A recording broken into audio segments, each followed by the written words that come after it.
Our next guest knows a thing or two about timed events, and she has to move a lot faster than those final cut contestants just did. We have student athlete Summer Thorpe here in the studio. She is one of the best hurdlers in Notre Dame history, and in fact has just set her new career best at the Louisville Invitational a few weeks ago, running the 100-meter hurdles in 13.14 seconds. That is the fourth best all-time in Notre Dame history. You've already qualified for the NCAA regionals. You're having a great year. Congratulations. Thank you so much.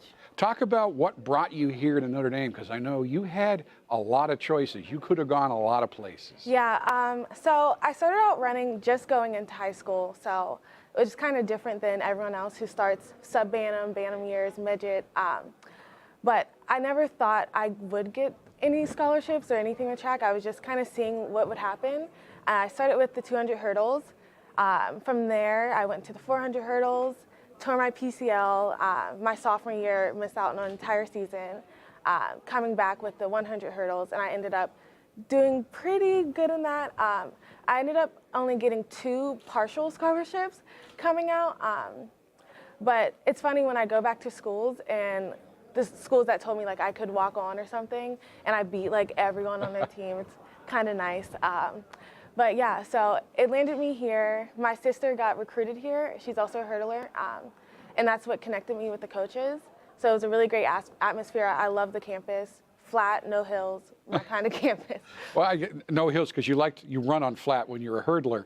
But to me, I mean, what an unbelievable challenge. You have to be straight line fast, but you also have that explosive power. You have to have that to get over the hurdles. Talk to me about what the training is like. How is your training different from your fellow teammates who are sprinters, for example? Yeah, well, it's a lot of hip activation, doing trail leg and lead leg things to get my hip flexors really strong.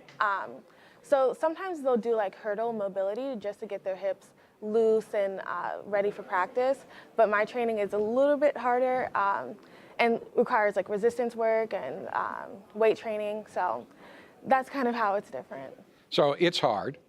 And so is your classwork. You are not taking the easy way out. Not that there is an easy way to get through Notre Dame, but you're an econ major. Why'd you pick that? Well, I've always been interested in social sciences, psychology, sociology, but I've also been interested in money and how that kind of affects families and our economy. So I kind of get the best of both worlds in econ. Now, since you've been here, Notre Dame's facilities are improving for track and field. You've got the Loftus Center, which you're going to get to use even more as football moves across the street to a bigger building. And you've got an outdoor stadium that they keep improving. What does that mean to you? It means so much. One, it makes us feel like we really have a place here. The stadium is so nice. We have brand new locker rooms, brand new team room, food, snacks, my favorite, lots of like pretzel chips. I love pretzel chips.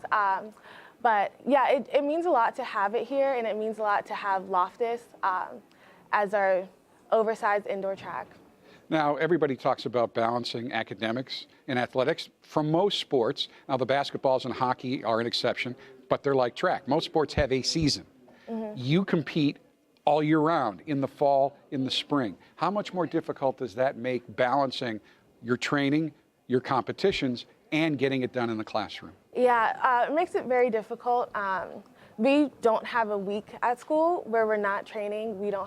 We have stuff after 3:30 every day almost. And when we have our off days, it's like, what am I supposed to do with all this time? But usually our competition falls right in line with our finals.